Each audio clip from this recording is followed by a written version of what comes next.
Hello physicists, in this video what we're going to be talking about is the concept of vector differentiation.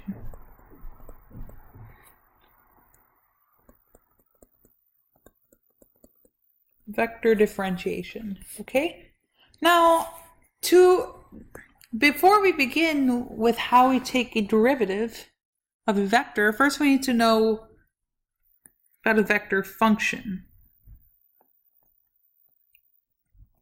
So a vector function is a function that outputs a new vector as a function of time or a function of a variable, okay? So for example, vector function is a of t equals 5t squared I plus 3tj minus 6t cubed k. Each component is affected by the variable time, t, okay? So that means for each different time, the direction and the magnitude of the vector will be different. So this is an example of a vector function. Okay, so if we have a vector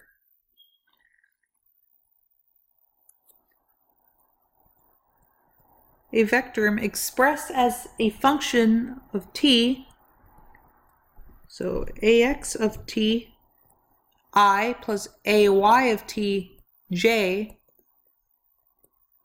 plus az of t k. Okay, then what will be the derivative of this?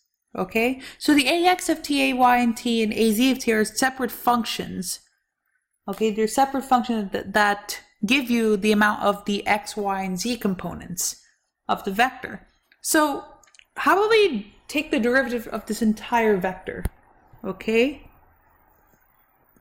so the derivative of our function with respect to t, the derivative of our function with respect to t is equal to, okay, I'll just write it like this to keep it simpler, is equal to dAx, the derivative of the x component with respect to t times I, plus the derivative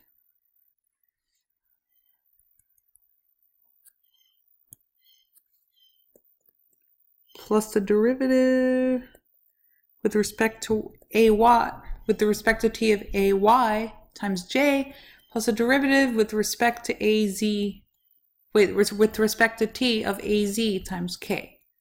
Okay, and we can derive this by just taking the derivative,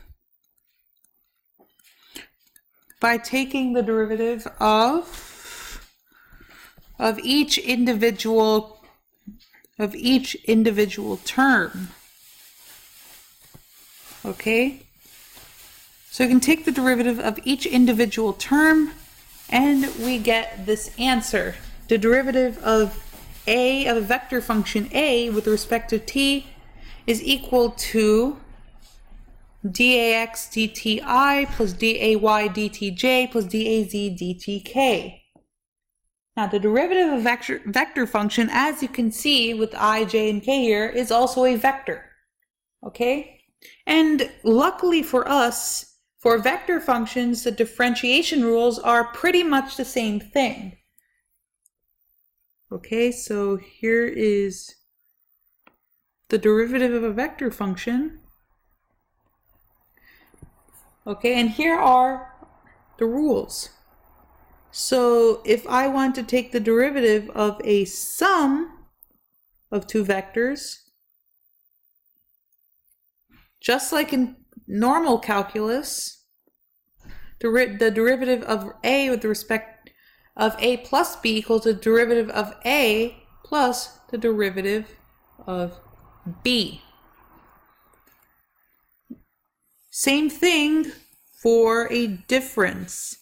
There is no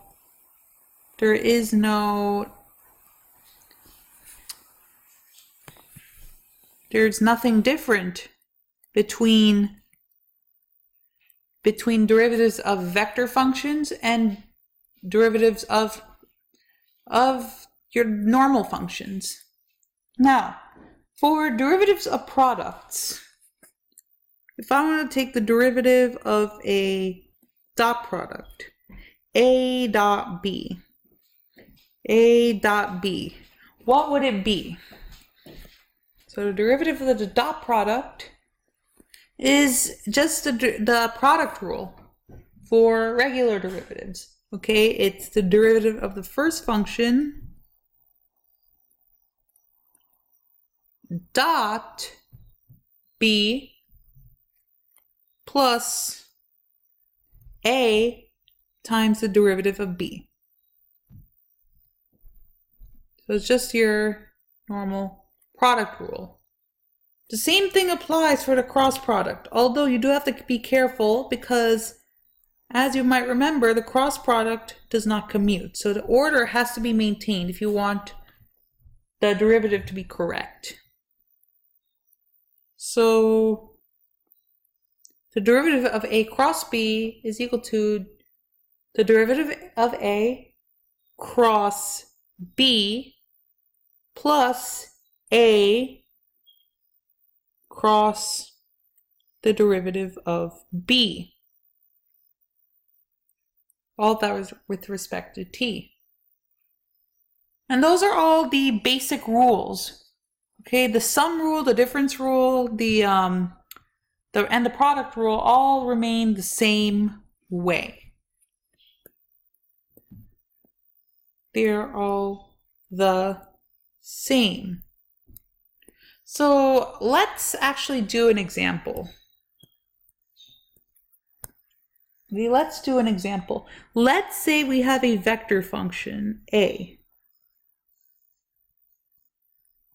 of t, okay, and it is equal to 5t squared I minus 6e to the negative t j plus 7 square root of t k. So this looks like a pretty complicated vector function here, but then and if we want to find a derivative, it looks complicated, but it really isn't that bad. Okay, we can just take the derivative of each individual term. So the derivative of 5t squared I minus the derivative of 6e to the negative t j plus the derivative of 7 square root t k. And what do we get as a result? Well, for our first term, it's just the power rule. We're just applying the power rule on 5t squared. The I is just a constant. Okay, the I you can just factor out as a constant. So if we take the actual function part of 5t squared, we just apply the power rule and we get 10ti. The next one, 6e to the negative t, you can use the chain rule. You can use the chain rule and you would get minus negative 6e to the negative t j plus, then you could use the power rule for this one again with t to the 1/2 power, indicating the square root. And what do we get? We get 7 over 2 root t k. So as our final function, we get 10ti plus 6e to the negative t j plus 7 over 2 square root tk. And we're done. We have successfully found out the derivative of a vector function. Thanks for watching. And by the way, this is our last video in the vector section. Okay, so next video we'll start with real physics. Okay, so this is all that you need to know in order to be successful with vectors. If you have any questions, comment below. Thanks for watching. See you next time.